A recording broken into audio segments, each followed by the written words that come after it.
All right, good evening, everyone. Welcome to the Trade Finds and Adjustments for Tuesday, the 10th of December. I've already made a neat introduction. In fact, I've already spoken a little bit about what I was doing, and I realized I've got to do it over because I was not recording. So about a week or two ago, I decided we were going to put on, and I think Keeve is the one that showed it, an AOBC bull call, a $10, $12, 50 cents out of the money bull call for earnings. That cost us 52 cents. As we currently look at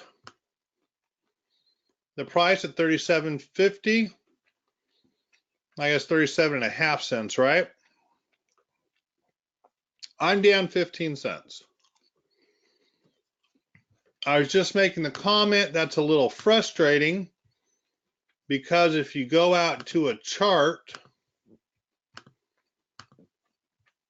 for crying out loud, when this sucker took off, and I can go ahead and highlight it, when it took off after hours and pre-market, after hours look like it was getting up to 10, pre-market was above 10, opened up, fell right down.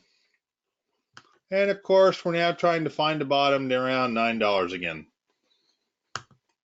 So, a couple things I wanted to point out about this trade.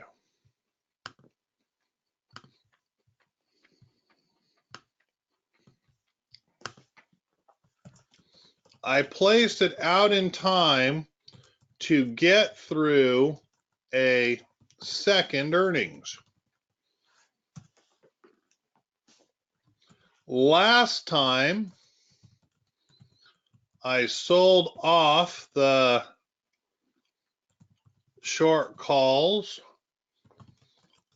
for a whopping 20-cent profit out of 28 cents back in that time. And then sold the long calls prior to earnings for a 5-cent loss, netting about 15 cents a share. At the rate that we're going, I'm probably looking at doing exactly the same thing on this one.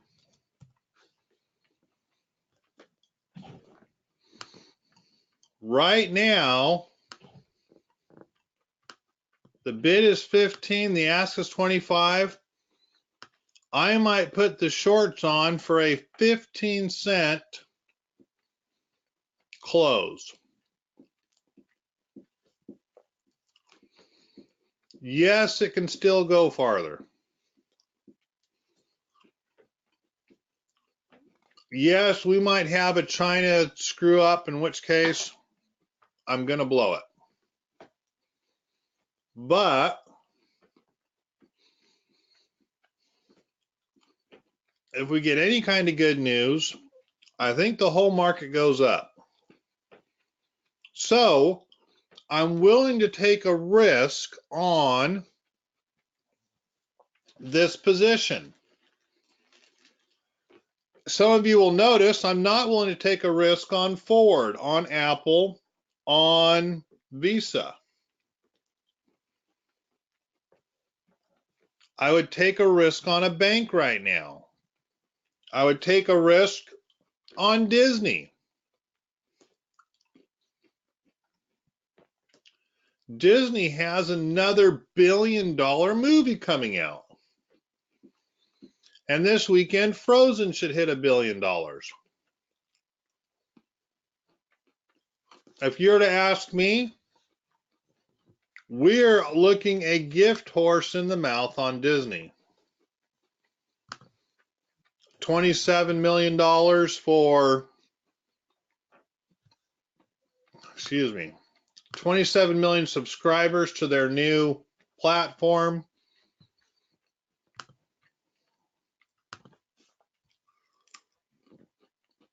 If I was looking for a new trade, it would be a January 21. Wonder what the difference is between these two.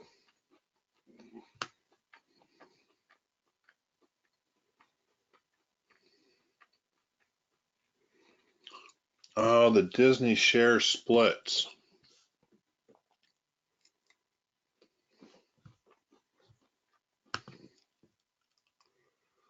I don't have any of those. Don't need to worry about those.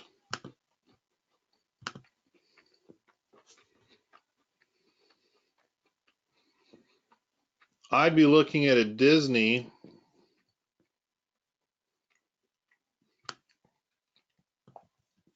back down to 146. I'd be looking at a Disney $12.95 leap long call. And this is nothing more than a simple playing the Star Wars movie. It should get some new press. It should be doing ridiculous.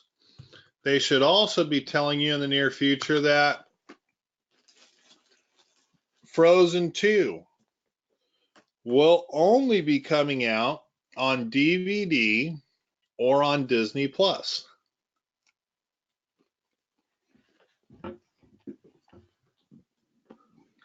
Mandalorian, their new little Disney series. It's pretty darn cool. Everyone seems to be watching it right now. With all of this said, we're running into a bit of a risk that right now, placing a trade now has China deal December 15th risk. In doing so, I protected Apple, Ford, and Visa today. I will probably not protect the banks. I will probably not protect Disney. Now, to be honest with you, I probably don't plan on protecting retail, so that would go for Under Armour. What other retail do I have? Target already sold off. We do have some Target. Oh, and I would not be looking to protect any leaps. I would consider this somewhat temporary, unless told otherwise. So leaps like we do on the Disney ones, I would not be doing protection for those for this Friday. I would really be doing nothing more than looking to have money dollar cost average those down the road. But placing a trade right now has China deal risk. Does anyone here subscribe to the Stansberry newsletter?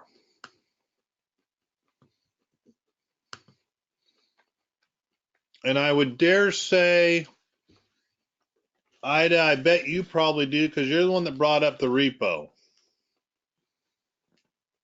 right? And Rich goes to it too. Okay.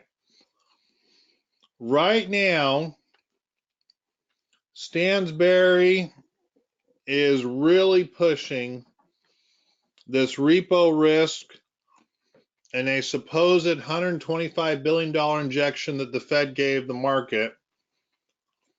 And we saw repo rates go ridiculously higher. And for those that maybe don't know about the repo rate, the best way I could describe it, how would I go through that?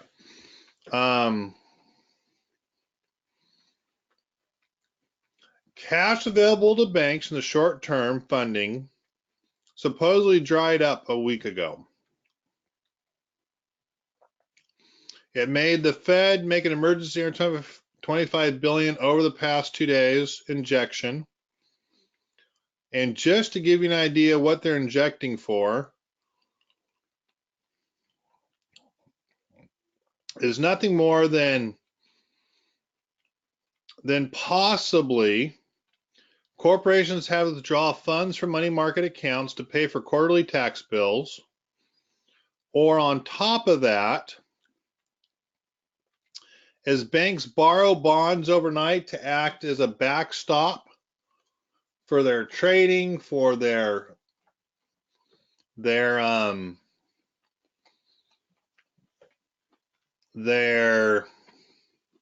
reserve requirement to back their bonds and so forth. When the interest rate kicked up, the next day when the borrowers had to repay their loans, plus what used to be a typical 10 basis points, they were paying back about 100 basis points. So there's a little bit of a squeeze on the repo rates as banks borrow money throughout the day and overnight. Now, if you look at Stansberry, and I will say this with all due respect, oh my God, the world is coming to an end. The sky is falling. But Ida and Rich, what day is this crash going to happen? What day will the market crash because of repo rates? Newest stuff he put out today or yesterday.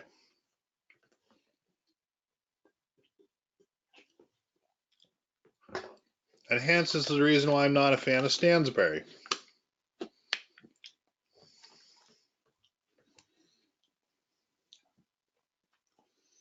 Well, it's kind of funny because for what came out today, this major crash is going to happen in the next 2 to 3 days.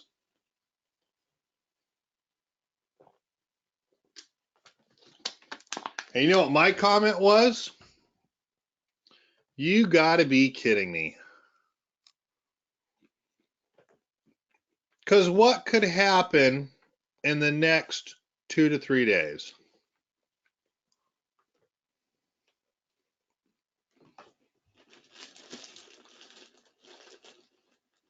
Someone please tell me.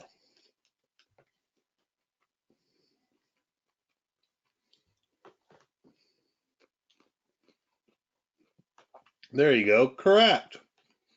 The China deal. So, it's either going to happen or if it's not, right? If it happens, what happens to our market? Someone please tell me. Of course, we go shooting up higher.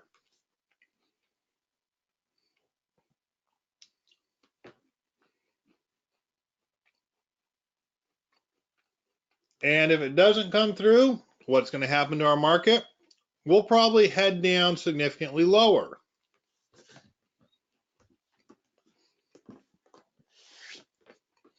Which has nothing to do with the repo rate, which has nothing to do with the Treasury budget, which has nothing to do with corporate taxes or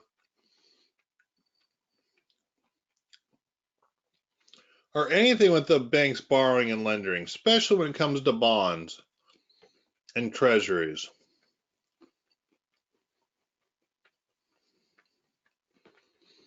I'm not a fan of Bollinger Bands. Someone take a guess. Why would I not be a fan of Bollinger Bands?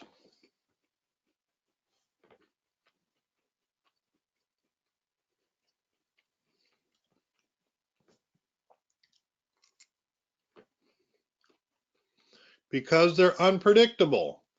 Lance, that is a very good guess. But I might tell you that Bollinger Bands widening and tightening are 100% predictable. Now I'm wrong because they're only about 99% because we have some black swan events.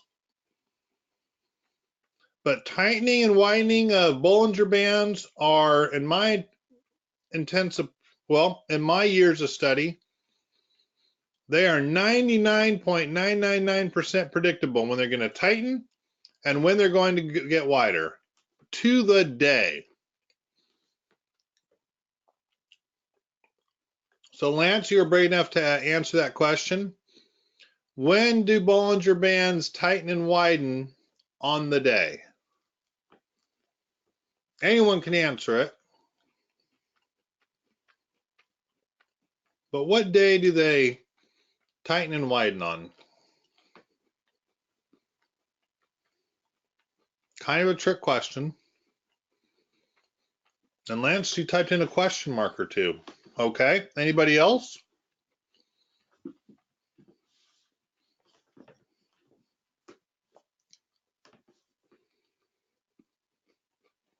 I got a quiet group tonight.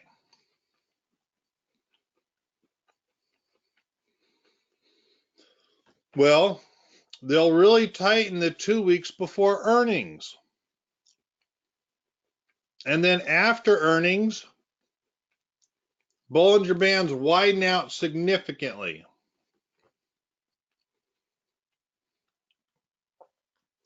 That's not something a Bollinger Band predicts. But when they bounce outside of the Bollinger Bands, that's true. But you get that same bouncing out and coming back with oversold and overbought.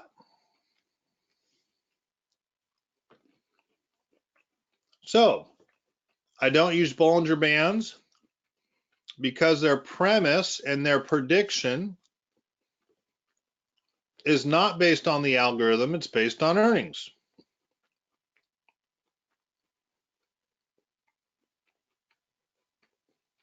I don't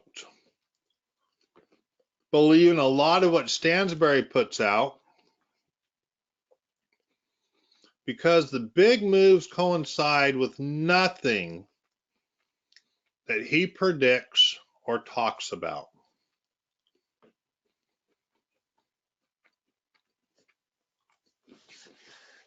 His big move on the housing market in May coincided with the China deal not coming through.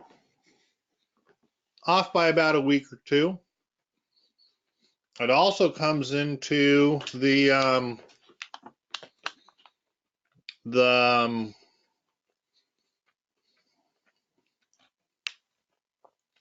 worst month of housing other than December because people are getting out of school there in April.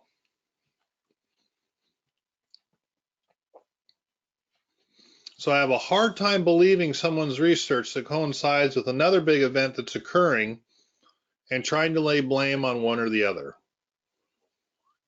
If we have a big drop on Friday or Monday, it'll have nothing to do with repo rates and the lending and borrowing between banks. It'll have everything to do with China.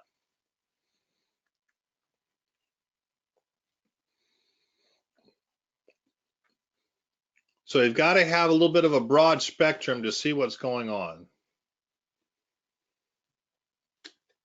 If you're going to place a trade today or this week, you're probably looking for a big bounce somewhere, somehow. I was going to go off to see if we couldn't do something on the S&P.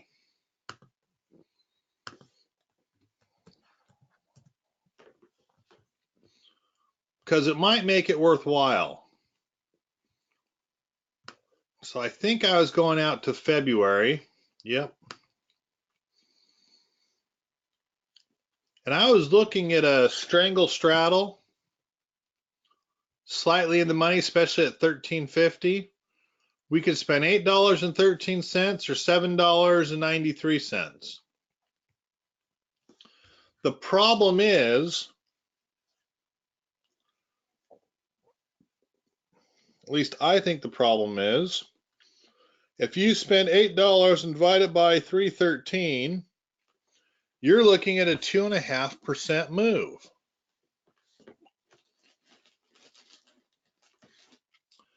Which is 50% higher than the 1.6% move that December typically has.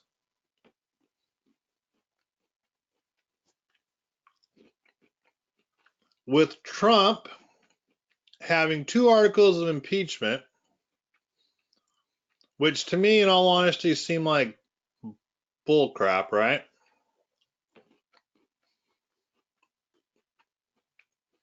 I'm not sure with the China deal if we're going to have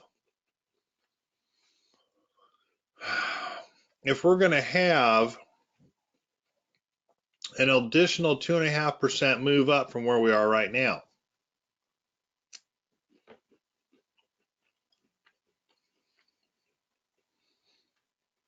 So mathematically, I'm not sure I see the opportunity in a strangle straddle.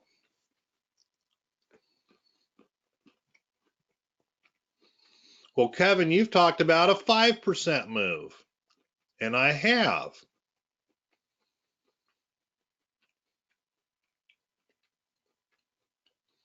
But I don't see that 5% move today. I saw it in the past. I'm not seeing it today. And I'm not seeing it because it's a partial deal. And I'm not seeing it because I'm not sure what we're going to have to give up.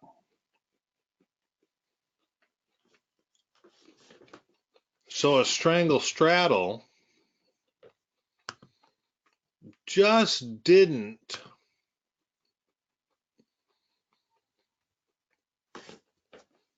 at $16 where it has to move $8 one way, 2.5% from where we're at right now. Man, I just don't see it.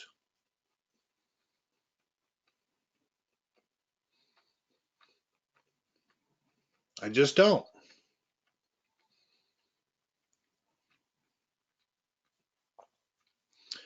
I like the fact that there's a low probability, 3.95%, that we'll take a loss. But I also don't like when I have a 13.21% probability for any profit.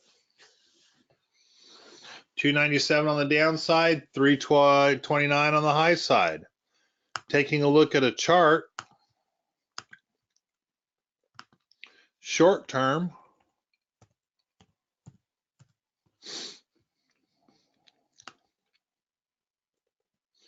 we're at highs, and 329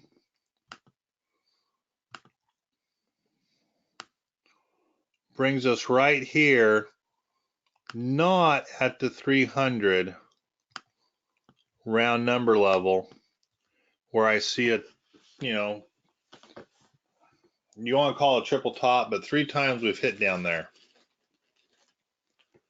So I don't like a trade on a strangle straddle. So for those that sent the email in, well, you know, what about your 5% pop? Today with impeachment, with our market, with the highs, with it being a mini deal or step 1 deal, with what we might have to give up a bit,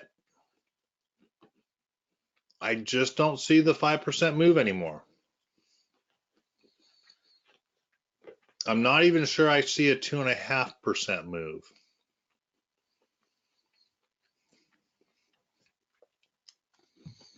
So that's where I'm at. If I was looking for a trade, I'd want to be out in time. I would think the Disney pullback is a gift. I'd be adding or creating a new Disney position, going out in time there. And that's where I would sit tonight. Are there any questions you guys have for me?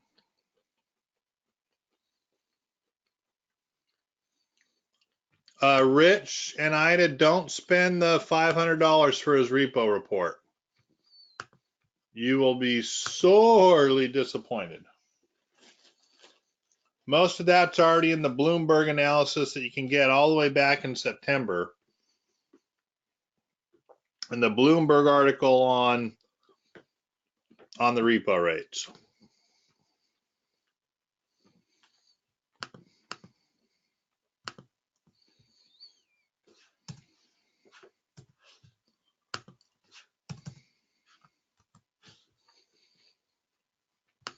So again, AOBC, I'm looking to try to sell off my short calls for 15 cents and see if we don't get a bounce back on the long calls just like we did last time.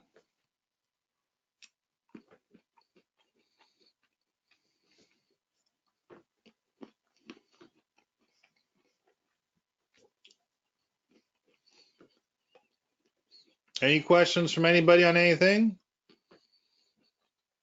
If not,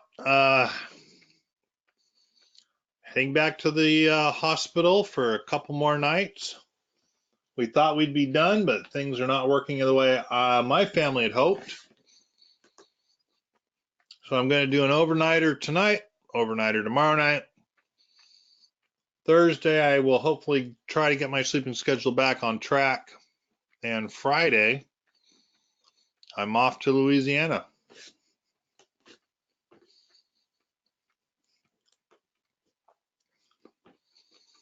All right. If there are no other questions, I'm going to end this tonight.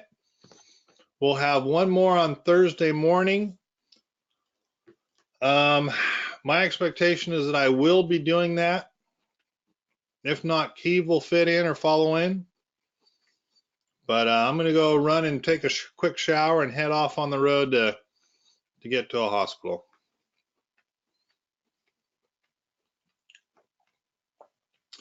MD Anderson tonight. All right, guys. Hey, have a good evening. Appreciate you being here tonight. You guys take care, and I will look forward to seeing you Thursday morning, or Keeve will see you Thursday morning as I'm watching the market open up, going to sleep and waking up for that last half hour and watching it close. Appreciate you guys. Appreciate you guys working with me through the last month. And the good news is Sunday, I'll be back home for the first time. Well, I get to spend a day and a half there. For 28 days, I'm going to only spend a day and a half with my kids trying to help out parents and in-laws and so forth. So, boy, am I ready for this Christmas break. You guys take care. Appreciate you being here tonight. See you on Thursday morning. Bye-bye.